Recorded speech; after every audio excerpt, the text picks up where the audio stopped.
change of scenery here. We're out for a walk right now. It's a little breezy, but jumping into it, got a call on polymer concrete, and there's some big differences with polymer concrete compared to regular concrete. And a lot of that doesn't even come down to necessarily mechanical performance, although that can be one. But there's quite a bit to unpack here, and so let's dive into it.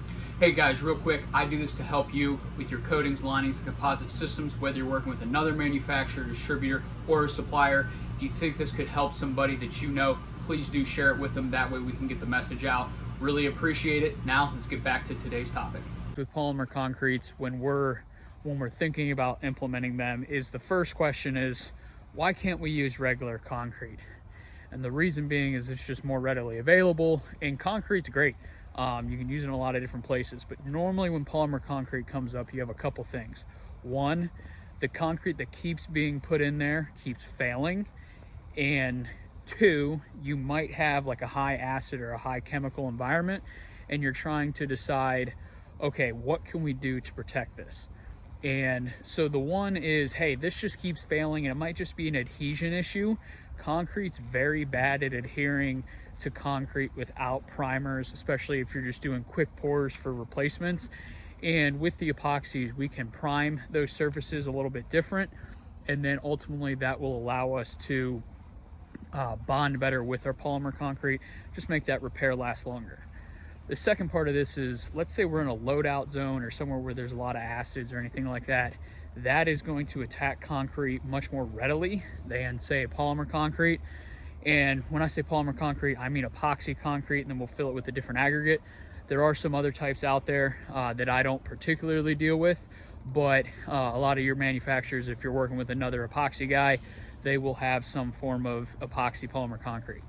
And so when we're doing this, let's say we have acid or something like that, if you pick a resin that's compatible with that acid, that is actually your binder for this concrete, and then it's through your whole system.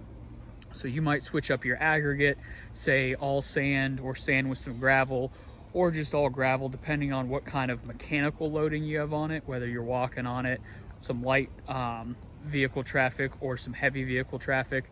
But those are all things that play into it.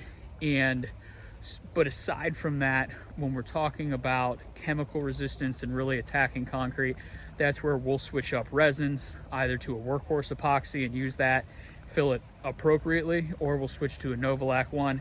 And then with that, you can do a 1/4 inch of material, you can do 8 inches of material, but the whole thing is resin based. And so your chemical attack is going to be dramatically reduced because the whole system itself is designed to withstand that. Additionally, when you're doing a lot of concrete repairs, you have to wait 7 days if you're using a good primer, or longer to top coat. If you do want to top coat it with a polymer concrete, pretty much as soon as you hit your overcoat window, which might be 3, 4, 5 hours depending on the speed of that system, you can overcoat it, and then you're off to the races, you're done. So hope this was helpful for you guys. If you have any questions, drop a comment down below, and I will get to you as soon as I can. As always, appreciate you guys. Godspeed.